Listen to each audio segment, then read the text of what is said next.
que tenemos de ser parte de tu iglesia, Señor, de estar unidos a ti, de ser parte de este cuerpo, papá.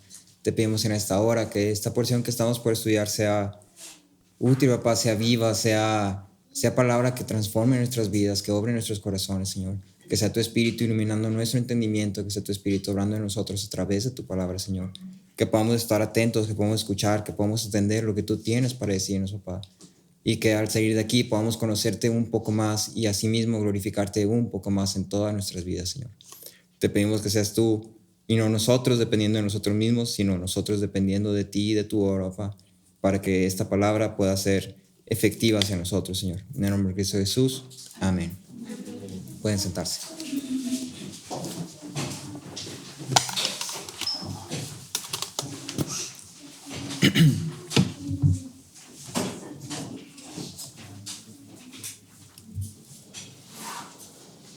Muy bien.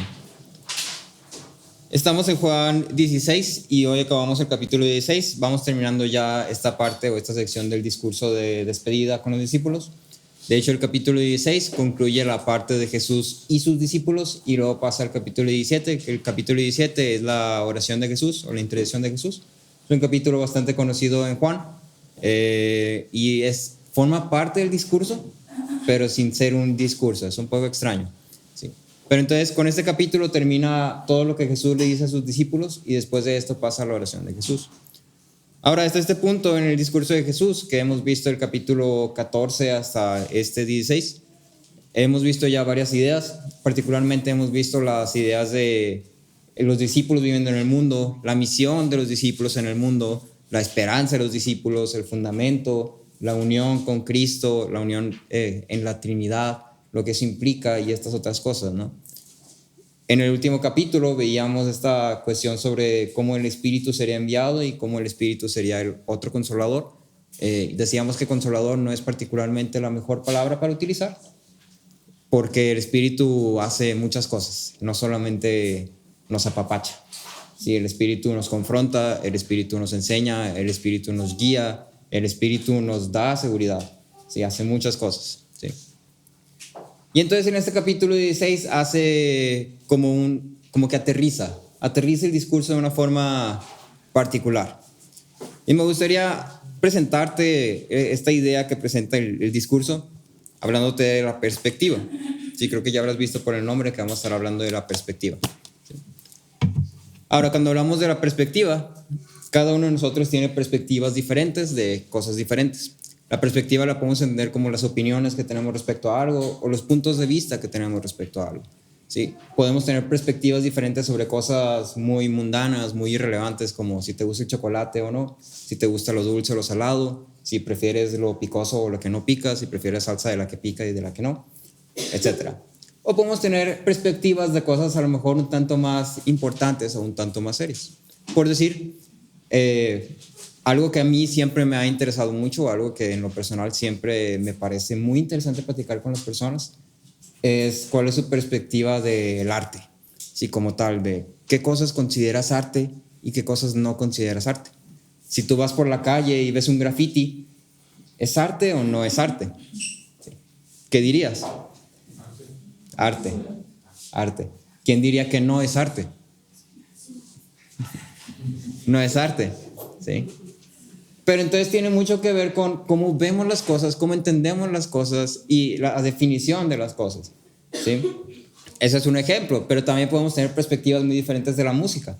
De gustos en gustos hay muchos, pero hay gente que tacha a muchos artistas musicales como esto es basura, ¿sí? Y otro dice, esto sí es música, ¿sí? O películas, esto es cine, ¿sí? No, esto es un churro, ¿sí? No, tráeme unas palomitas, algo de comer y me voy a dormir la mitad de la película. La perspectiva de las cosas que cada uno de nosotros tiene afecta cómo interactuamos con las cosas. Sí, eso es algo que ninguno puede negar. Nuestra perspectiva de una persona va a afectar inmediatamente cómo interactuamos con esa persona. Si yo tengo una perspectiva de alguien que a esta persona me cae mal, esta persona es así, esta persona es bien paletón, esta persona bla, bla, bla, bla. Cuando interactúe con esa persona, obviamente esa perspectiva que yo tengo se va a ver, se va a notar. Entonces, sí, bueno, ya. Entonces, se va a notar. En cambio, si mi perspectiva de alguien, este es muy bonachón, es muy amable, es bien carismático, es bien agradable estar, me encanta platicar con él, entonces ahí estoy, no, sí, que cuándo salimos, no, que cuándo hacemos esto. Mi perspectiva de las cosas afecta cómo interactúo con ellos. La frase, velo desde la perspectiva de, o ponte en los zapatos de, justamente es una invitación a cambiar tu perspectiva, a decir, deja tu perspectiva de un lado, ponte en los zapatos de alguien o verlo desde este otro punto de vista para que puedas entenderlo mejor o diferente. ¿Sí? La perspectiva es definida como una forma de pensar y entender algo. Esa es la definición del diccionario. Una forma de pensar y entender algo. Y particularmente la perspectiva abarca temas particulares o la vida en general. Así como tal, la vida en general. Nuestra perspectiva de la vida moldea cómo vivimos. Ahora, ciertamente, nuestra perspectiva de las cosas nos lleva a actuar de ciertas formas, como ya lo había mencionado. Y esto abarca todo. La vida abarca a mí mismo, abarca lo que me gusta y lo que no me gusta. Si una persona que tiene una perspectiva de sí mismo como, yo soy guapísimo, yo soy un galán. Sí, obviamente cuando lo ves va a estar, siempre, no, es un galán. Entonces vas a ver que se viste y que se porta como si fuera un galán, todo un Don Juan, ¿no? Porque es su perspectiva del mismo. Ahora la persona puede ser la persona más fea y horrible, espantosa del mundo, pero si él mismo se ve como la persona más galán del mundo, eso no importa. Si él va a actuar como si fuera el más galán del mundo. Una de las cosas más interesantes que nos pasa a todos es que nuestra perspectiva va cambiando conforme vamos creciendo. Cuando somos niños, nuestra perspectiva de la vida como tal es una perspectiva que llamaríamos simple, ¿no? Un niño no se está preocupando por nada más que por divertirse, por reírse, por tener juguetes bonitos, por pasar tiempo con sus amigos y por ver las caricaturas. Sí, entonces la perspectiva del niño está limitada a eso, realmente no sale de eso. Pero conforme vamos creciendo, nuestra perspectiva de las cosas cambia. Sí, no es que ya no queramos divertirnos o no es que ya no queramos juguetes o reírnos, pero ahora nuestra perspectiva nos lleva a valorar ciertas cosas más que otras. Lo que antes un niño valoraba era sus juguetes, sus amigos, su diversión, ¿no? Y ahora lo que un adulto valora es mis relaciones, valoro mi estabilidad, valoro mi seguridad, valoro tener buena compañía. Eso es lo que valoras. Tu perspectiva de las cosas va cambiando. Ahora, esta porción de Juan nos llama a reconsiderar justamente eso, nos llama a reconsiderar nuestra perspectiva. El discurso de Jesús termina donde empezó. ¿Recuerdas dónde empezó? El capítulo 13, ¿en qué termina? Jesús diciéndole a Pedro, ¿qué? Que lo iba a traicionar. ¿Sí? Entonces, en el capítulo 13, Jesús le dice a Pedro, tú me vas a negar 3 veces.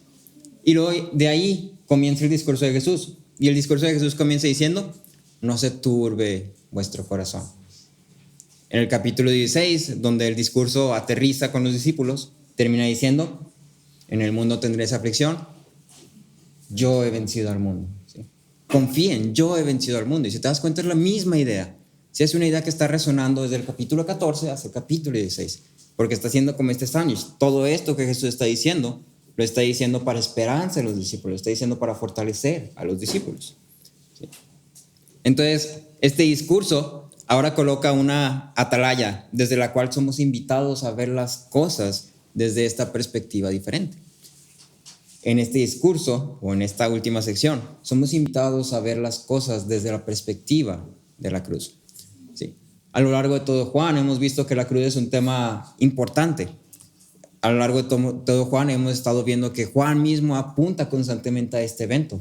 Para Juan este es un evento central en la historia, en la narrativa, y no nada más del libro de Juan, sino de toda la narrativa de la humanidad como tal. ¿Sí? Y entonces ahora Jesús pone la atención de los discípulos en este evento, con el propósito de que desde la cruz puedan ver las cosas diferente, que su perspectiva cambie. ¿Sí? Hasta este punto hemos visto que los discípulos son unos cabezones. ¿Sí? No entienden. Y Jesús sabe que no entienden. Y Jesús es consciente que no pueden entender, no tienen esta capacidad de entender, como muchos de nosotros a veces lo somos también. Pero entonces por eso Jesús está poniendo, va a pasar todo esto. ¿Sí? Y cuando pase todo esto, quiero que lo veas desde la perspectiva de la cruz. ¿Sí? Entonces vamos a hablar de la cruz y vamos a hablar sobre lo que Jesús establece como fundamento de la nueva vida en Cristo. Y hace dos énfasis o dos aspectos principales propone. El primero es tristeza y alegría y el segundo es una relación con el Padre. Tristeza y alegría y una relación con el Padre. Y vamos a hablar de estas dos cosas tratando de ahondar un poquitito. Y me gustaría empezar como siempre poniendo el escenario. Los versículos 16 al 19 dicen: un poco más y ya no me verán, y de nuevo un poco y me verán. Entonces algunos de sus discípulos se decían unos a otros: ¿qué es esto que nos dice? Un poco más y no me verán, y de nuevo un poco y me verán, y porque yo voy al Padre. Por eso decían: ¿qué es esto que dice? Un poco. No sabemos de qué habla. Jesús sabía que querían preguntarle, y él les dijo: están discutiendo entre ustedes sobre esto, porque dije un poco más y no me verán, y de nuevo un poco y me verán. Entonces, es como medio confuso la forma en que está fraseado, ¿no? Pero básicamente los discípulos estaban totalmente tapados. Los discípulos no entendían. Entonces Jesús les dijo: me van a dejar de ver y luego me van a volver a ver. ¿Sí? Picabú. Y los discípulos: ¿qué? ¿Qué está queriendo decir? Sí. Están confundidos, están perdidos, están confundidos. Y entonces Jesús claramente ve a los discípulos y ve que están...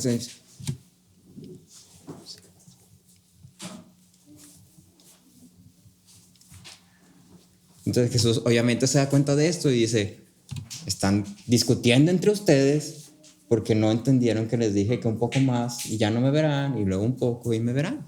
¿Sí? Y ahora vamos a ponernos en los zapatos de los discípulos. Hablando de perspectivas, vamos a verlo desde la perspectiva de los discípulos. ¿Cuál era el escenario en el que estaban los discípulos? Hasta este punto, esta era una cena como cualquier otra. Si recuerdas, ahí en Juan, un poquito atrás, leemos que dice que llegaron ahí como a una casa y que seguramente era una reunión secreta, privada, discreta. Sí, esta era una cena como cualquier otra, como cuando nos juntamos a comer aquí. Era una comida más. Para los discípulos era una comida más. Ellos no estaban conscientes de que sería la última comida. Para ellos era una comida más con su maestro. Sí. Solo habían pasado unas cuantas horas a lo mucho. Nosotros llevamos 4 o 5 semanas o más estudiando esta porción. Pero para los discípulos todo esto pasó en el transcurso de a lo mejor 2 horas, 2, 3 horas. Entonces no habían pasado muchas horas. Para este punto, la cruz era un concepto ajeno a los discípulos. Los discípulos no tenían ni idea de crucifixión o de la cruz o del valor de la cruz, ¿sí? La importancia de la cruz. Para los discípulos no era algo que estaba en sus mentes. Su entendimiento aún estaba entenebrecido. Jesús mismo lo decía: cuando el Espíritu venga, Él les recordará todo lo que yo les he dicho. ¿Sí? Entonces, no entendían muchas cosas que Jesús les había dicho. La preocupación que ellos tenían, como lo veíamos en el capítulo anterior, no era tanto porque Jesús se va a ir o porque qué va a pasar, sino era por voy a quedarme solo. Entonces había un poco de egoísmo, había un poco todavía de estoy pensando en mí mismo y estoy pensando en mi vida aquí. Y para los discípulos el discurso de Jesús era nada más Jesús hablando de forma sospechosa.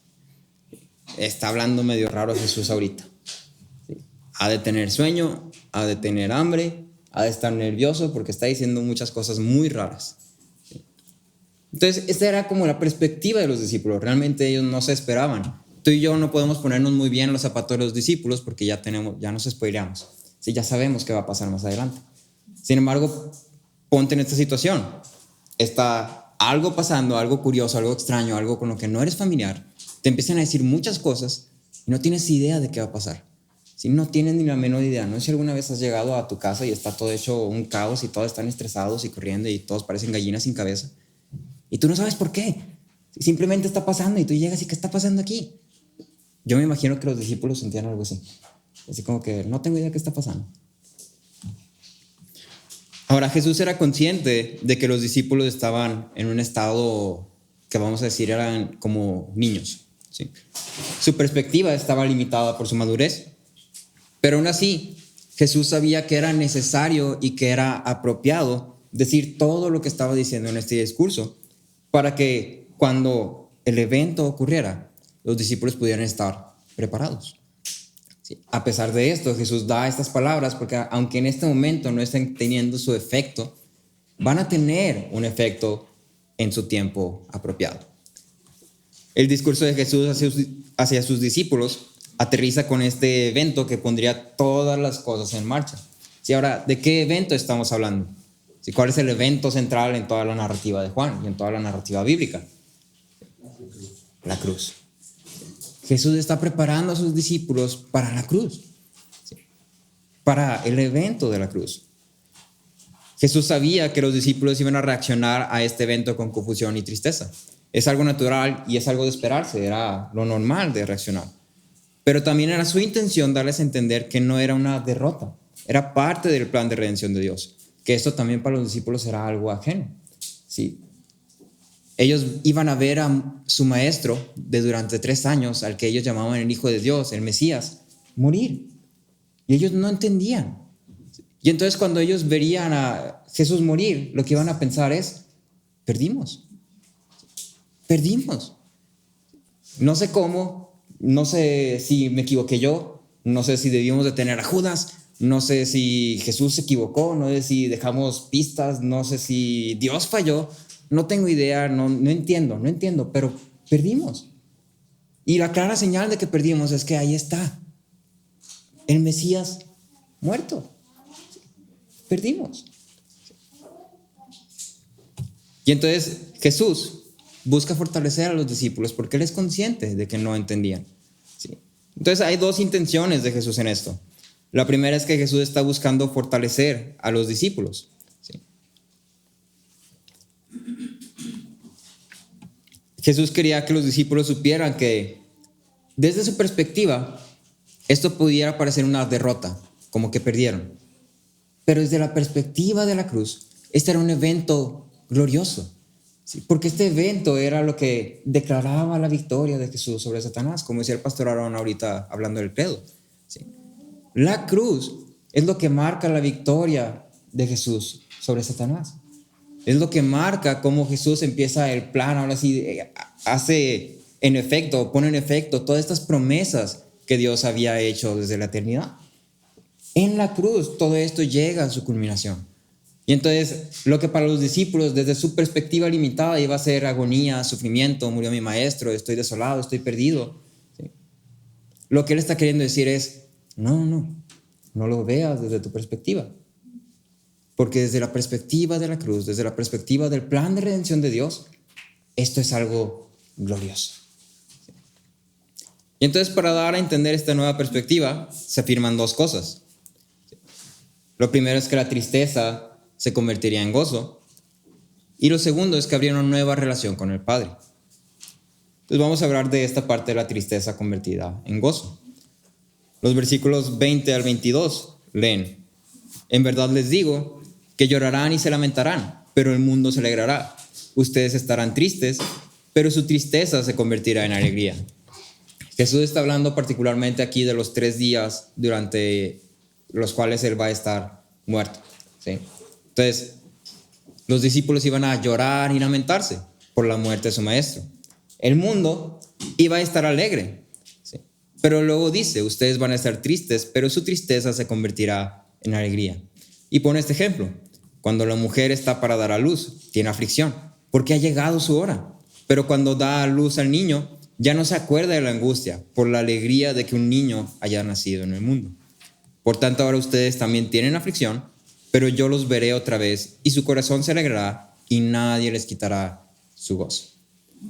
Ahora, yo no soy mujer y nunca he estado embarazado y nunca he dado a luz, pero me imagino que las que han estado embarazadas y han dado a luz entienden mejor esto que yo.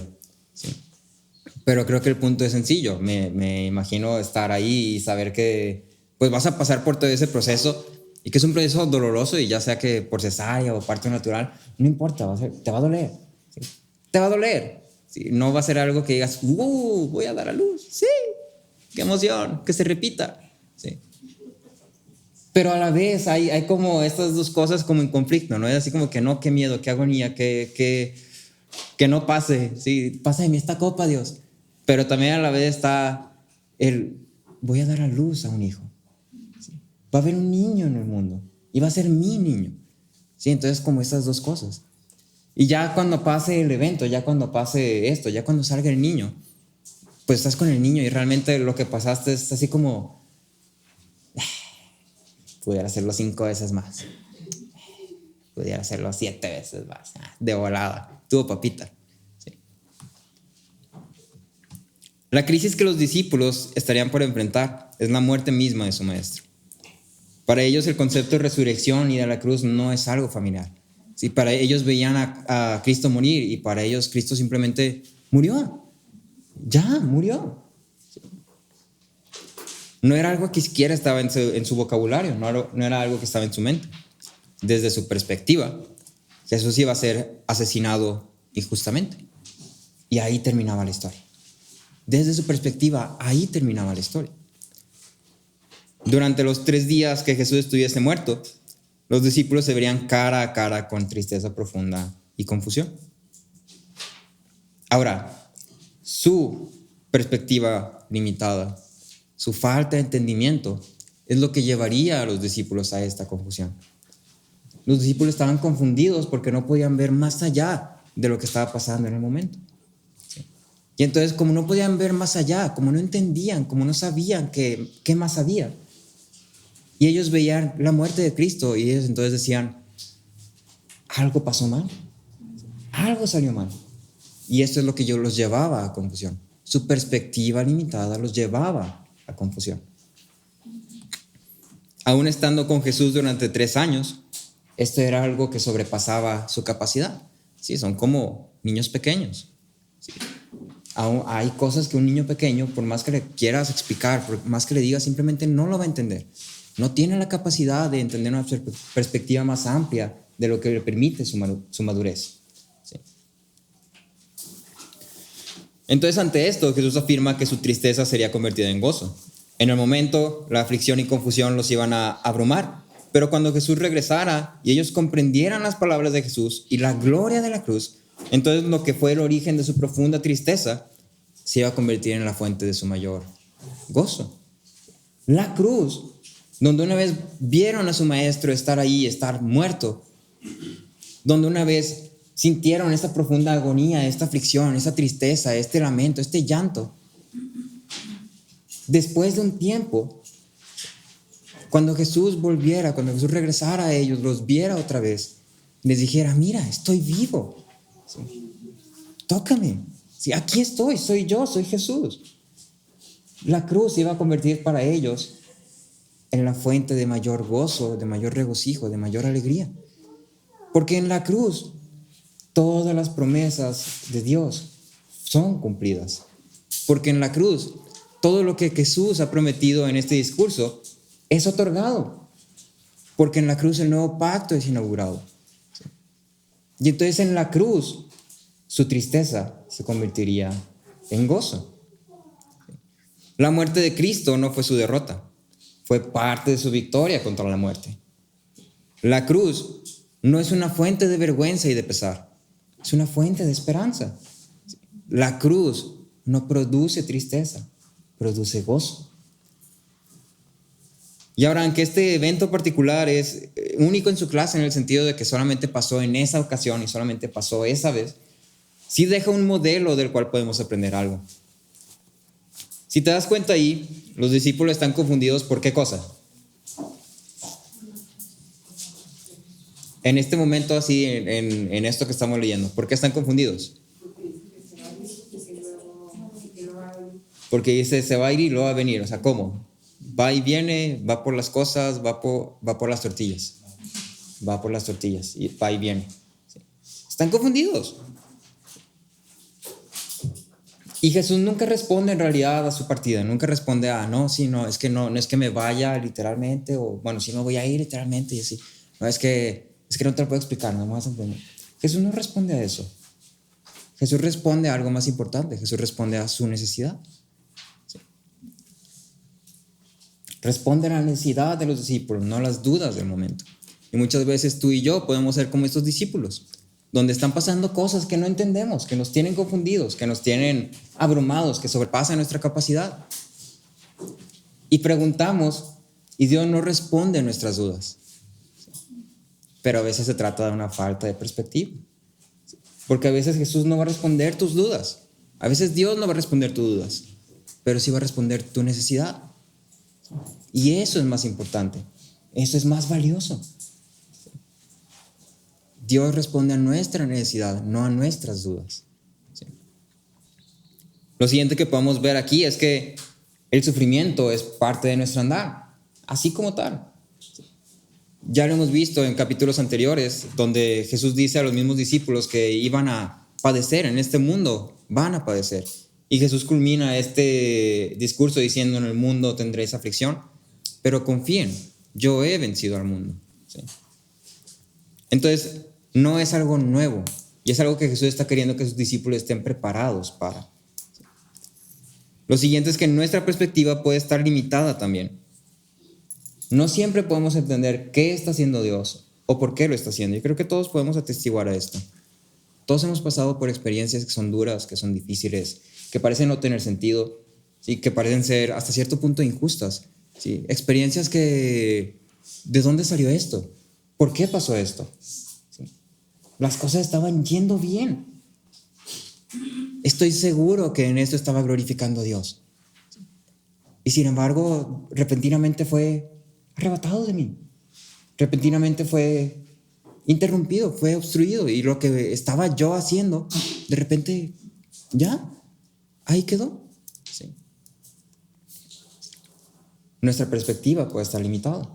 Hay cosas que no entendemos y que no vamos a entender. ¿Sí?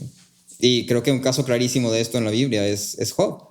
Finalmente todo lo que le pasó a Job fue para su beneficio, fue para su bien, porque termina y dice: de oídos te había oído, ahora mis ojos te ven. Fue para el bien de Job, pero en el transcurso puedes ver que Job estaba en confusión, Job estaba desolado, Job estaba deprimido, Job estaba de todo. Pero me gusta que en eso mismo de Job nos deja un punto muy clarísimo. Podemos confiar en Dios, y podemos confiar en Dios porque Dios nos ama. Entonces, aunque no entendamos su plan, aunque no entendamos qué está haciendo, aunque no entendamos por qué está pasando lo que está pasando, podemos confiar en Dios porque Dios nos ama.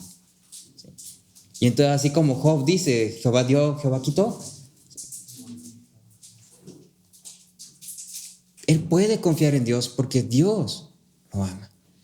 Y esa es la mayor seguridad que podemos tener, sabiendo que cualquier cosa que nos pase no sale de las manos de Dios. Y si nos pasa, aunque en ese momento pudiera ser tristeza profunda, en algún punto, porque Dios nos ama, se convertiría en una fuente de alegría, ¿sí? Desde la perspectiva de la cruz.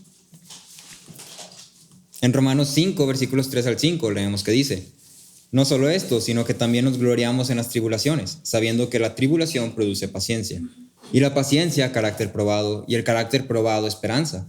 Y la esperanza no desilusiona, porque el amor de Dios ha sido derramado en nuestros corazones por medio del Espíritu Santo que nos fue dado.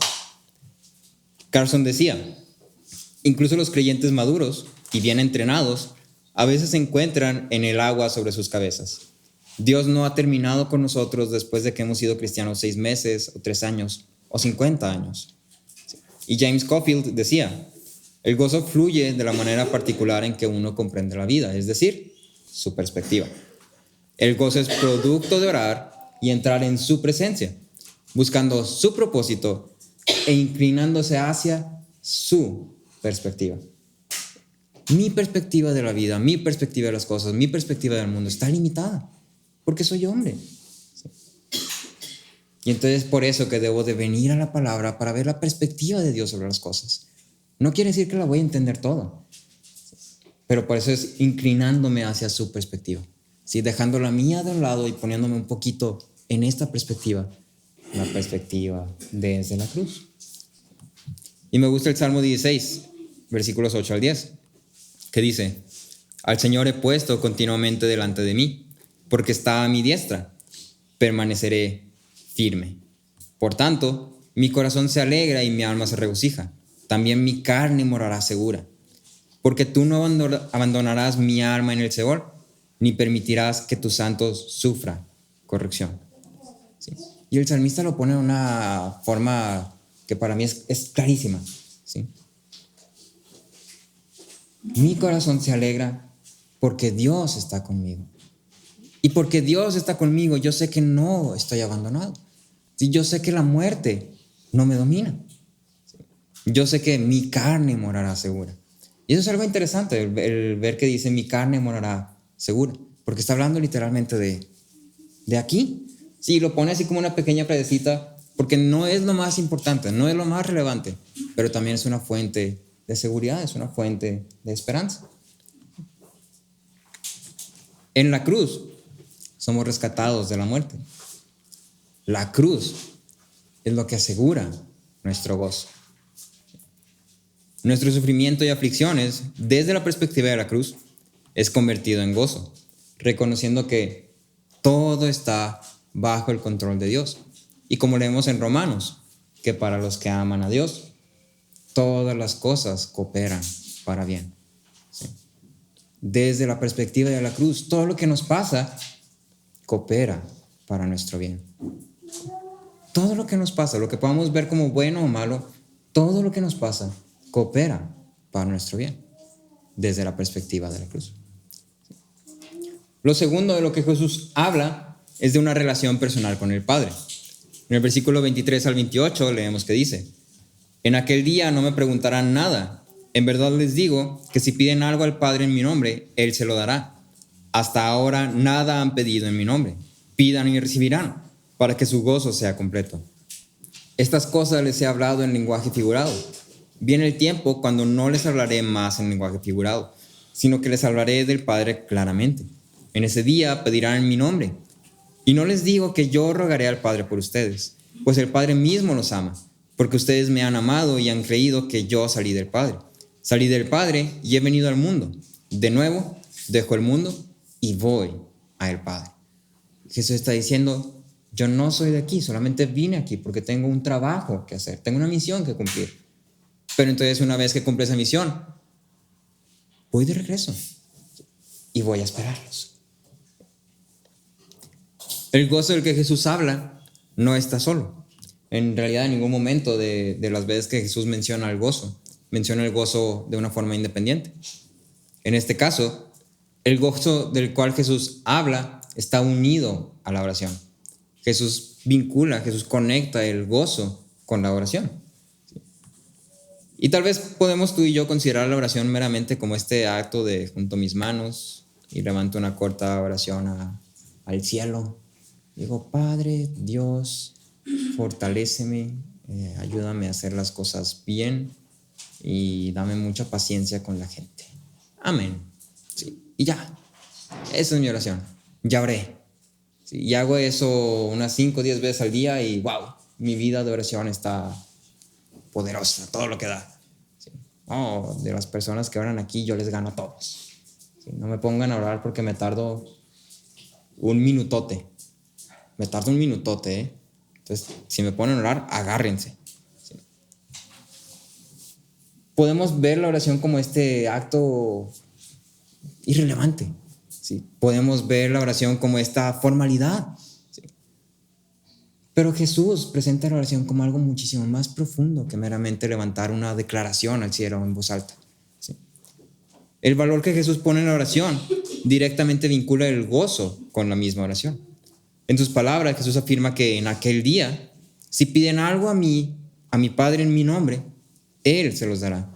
¿Sí? Y me gustaría hacer énfasis en 3 cosas particulares de estos versículos. Lo primero es en esta frasecita de en aquel día. En aquel día cuando la tristeza se convierta a gozo. En aquel día cuando Cristo resucite. En aquel día cuando el Espíritu venga a ustedes. En aquel día donde la cruz sea establecida como el parteaguas en la historia de la redención. ¿Sí? En esta pequeña frase, en aquel día, Jesús establece la cruz como el fundamento de todos los beneficios que los discípulos tendrán acceso a. En esta pequeña frase, cuando dice en aquel día, Jesús está diciendo, en aquel día después de la cruz, todos los beneficios van a estar a tu disposición. Pero la cruz es el fundamento por el cual tenemos acceso a todos esos beneficios. Jesús mismo decía, es necesario que yo me vaya para que el Espíritu venga. ¿Cuándo se iba a ir Jesús? En aquel día, después de la cruz.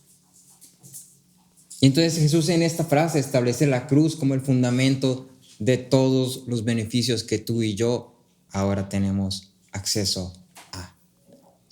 Y luego sigue, si piden algo en mi nombre. Entonces en aquel día, el rol de mediador de Cristo comenzaría después de su resurrección y su ascensión a la diestra del Padre. Cuando dice que si piden algo en mi nombre, lo que está diciendo es, yo voy a ser el mediador. Yo voy a ser quien esté vinculando. Ya no vas a necesitar estar yendo al templo, ya no vas a necesitar estar haciendo esto y aquello, porque yo voy a ser el mediador del nuevo pacto. Una vez que la obra del Hijo en la tierra esté completa, el acceso al Padre en el nombre del Hijo estaría a la disposición de los discípulos. Y entonces dice, si piden algo en mi nombre, y otra vez ponemos este ejemplo de no sé, una cuenta de Mefías, ¿sí? Anótame en el cartoncito. Si yo pido a alguien a cuenta o al nombre de alguien, pues lo anotan en su cuenta, ¿cierto o falso? Y entonces Jesús está poniendo esto mismo. Lo que pidan en mi nombre, el Padre se los dará. ¿Sí? Porque el Padre no le va a negar nada a su Hijo. ¿Sí?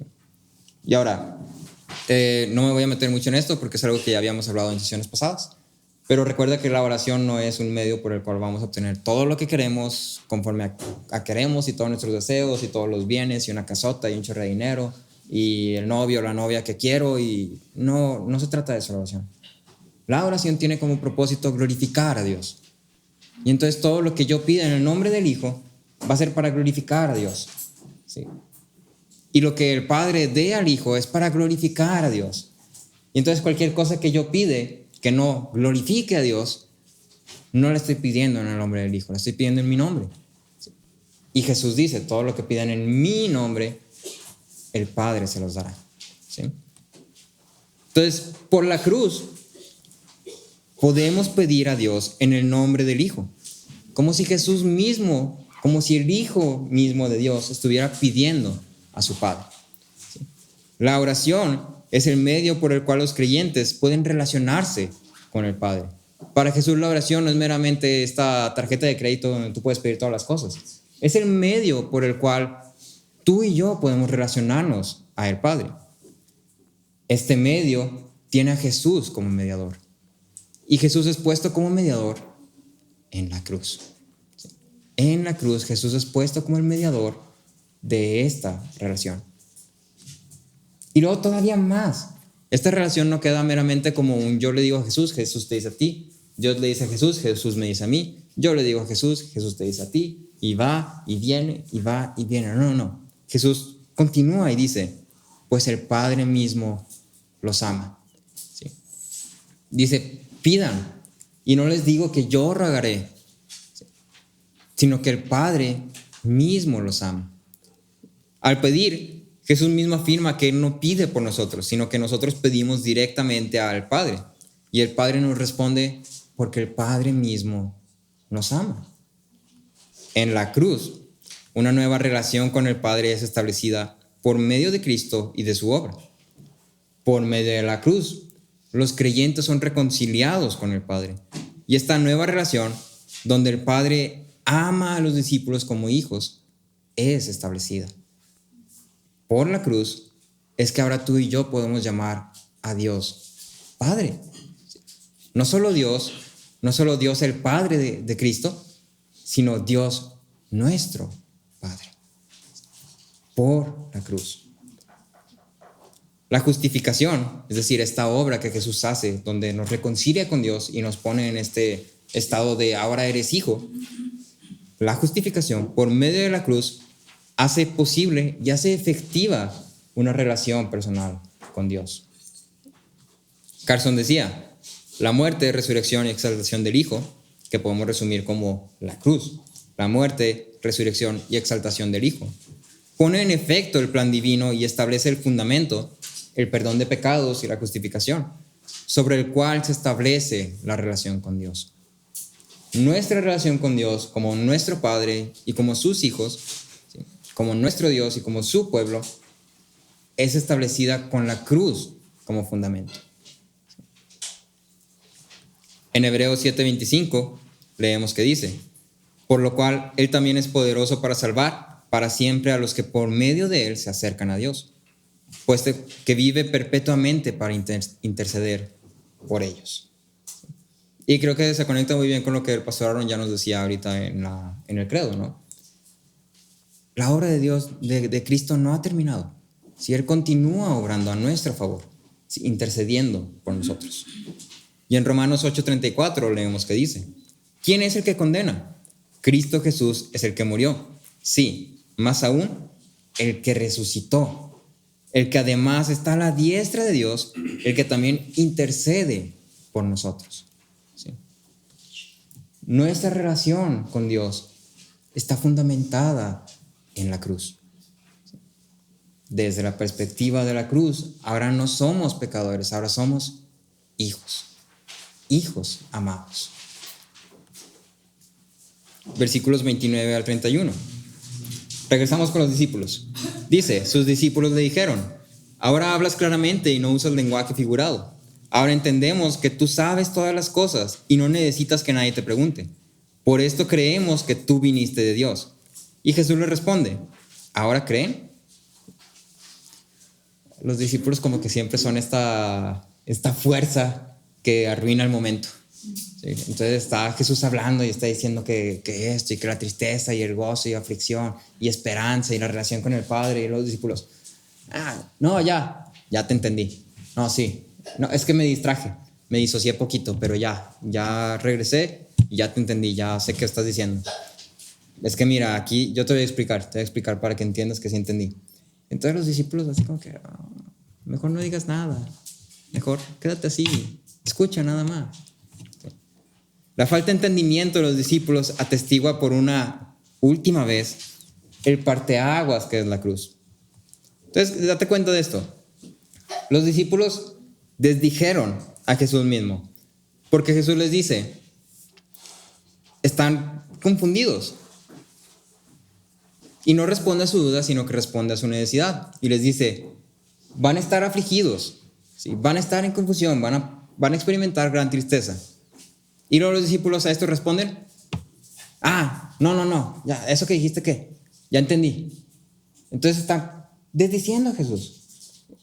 Y luego los discípulos le dicen a Jesús porque ellos entendieron, pero entendieron algo irrelevante. Si te das cuenta, ahí dice el versículo 30: entendemos que tú sabes todas las cosas y que no necesitas que nadie te pregunte. ¿Eso qué importa? O sea, entendieron que Jesús sabe todas las cosas y que no necesita que nadie les pregunte. Eso fue lo que entendieron. Creo que algo que siempre pasamos por alto es la paciencia que tenía Jesús. ¿Sí? Porque si yo hubiera estado ahí, cállate, vete a la esquina. Eso no tiene nada que ver con lo que Jesús está haciendo. Y ahora esto es algo que también nos llama a ti y a mí en cierta forma. ¿Sí? Porque otra vez criticamos a los discípulos, ¿no? Y decimos: no, es que son bien inmaduros, no, es que neta, qué cabezones, es que no, es que ¿cómo pueden ser así? Pero tú y yo somos exactamente la misma cosa. Tú y yo somos exactamente iguales. El conocimiento que tenemos, o la falta de conocimiento que tenemos, nuestro fingir saber, nos lleva fácilmente a, como los discípulos, considerarnos más entendidos, más maduros, más conocedores de lo que realmente somos. Ponemos atención en estos puntos doctrinales y teología compleja y cosas de debate bíblico y yo me sé toda la historia de la Biblia y yo sé qué es la pericóresis y yo te explico la Trinidad y no, es que te voy a tirar una doctrina, kenosis. ¿Sí? Y entonces ponemos nuestra mira en estas cosas que son importantes, son valiosas porque te hacen conocer más de Dios y te hacen poder glorificar más a Dios.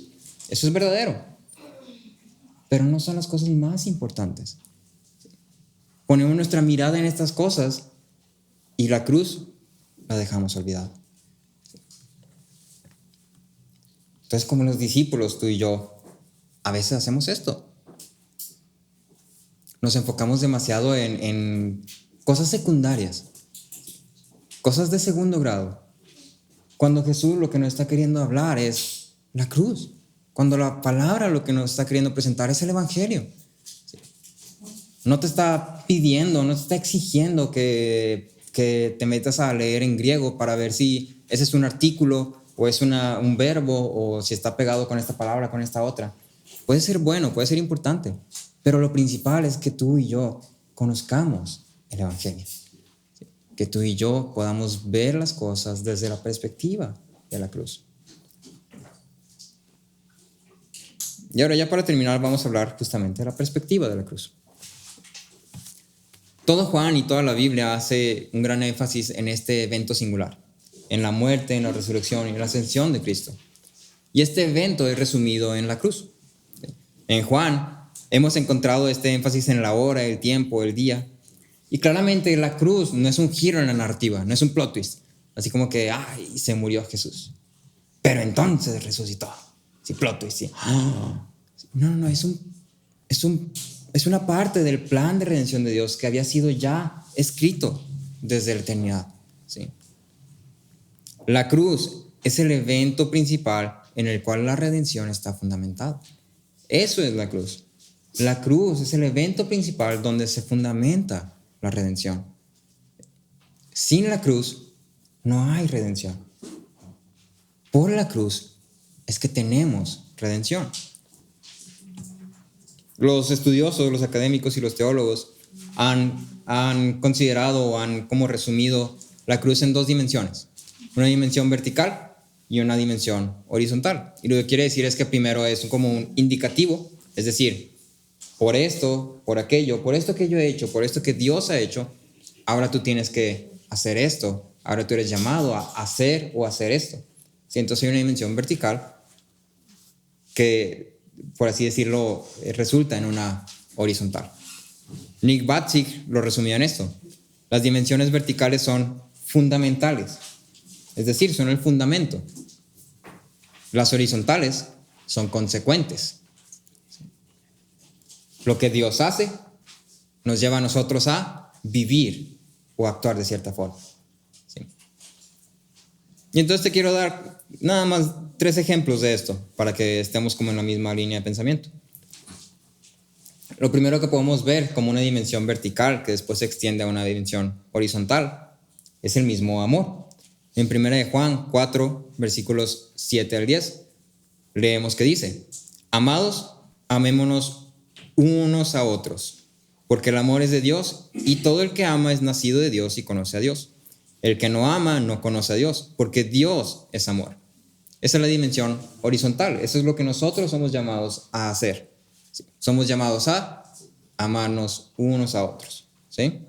Y luego Juan continúa diciendo: en esto se manifestó el amor de Dios en nosotros, en que Dios ha enviado a su unigénito al mundo para que vivamos por medio de él. En esto consiste el amor, no en que nosotros hayamos amado a Dios, sin que Él nos amó a nosotros y envió a su Hijo como propiciación por nuestro pecado.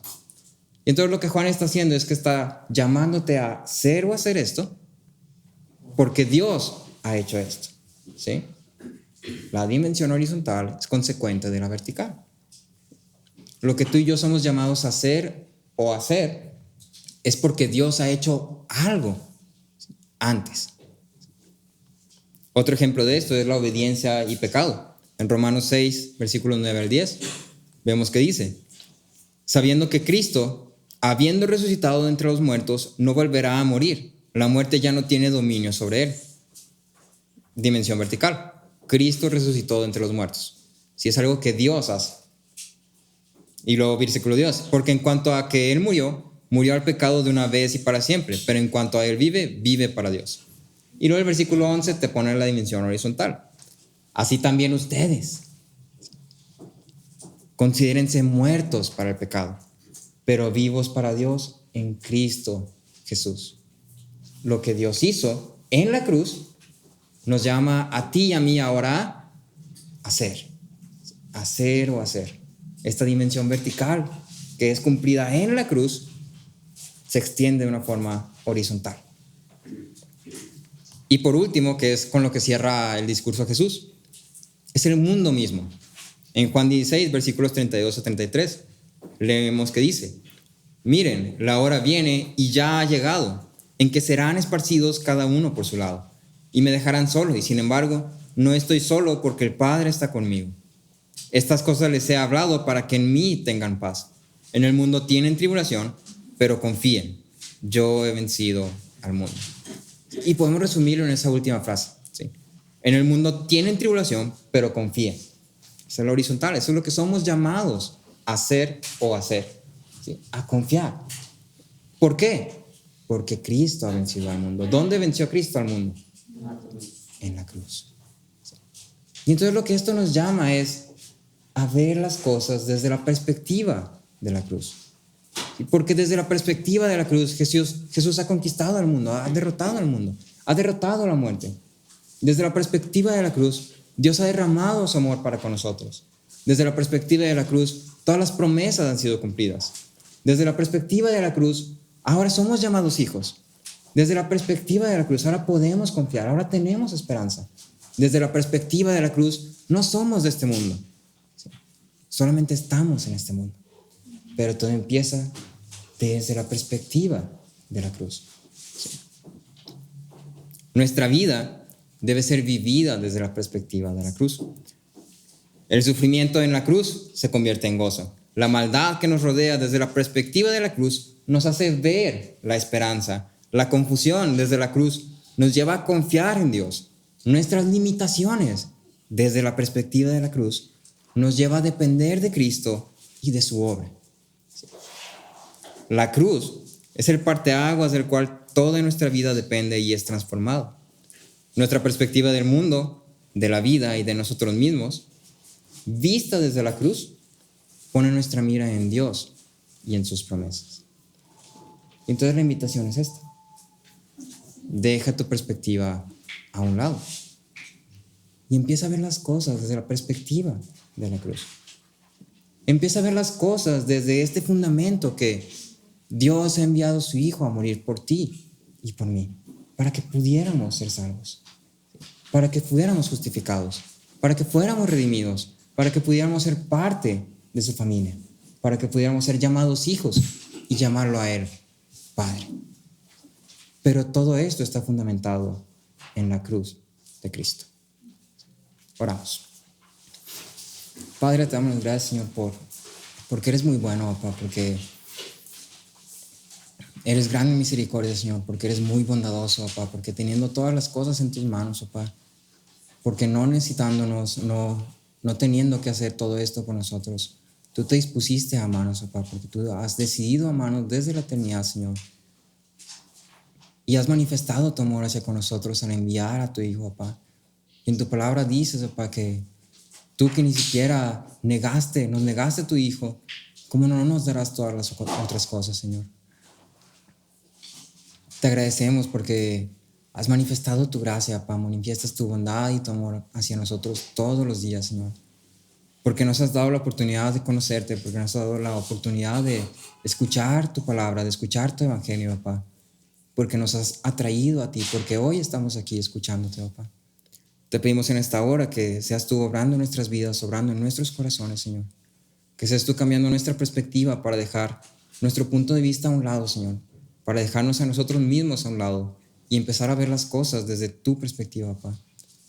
Empezar a ver las cosas desde la cruz, papá, desde lo que tú has hecho para redimirnos, para reconciliarnos contigo, papá.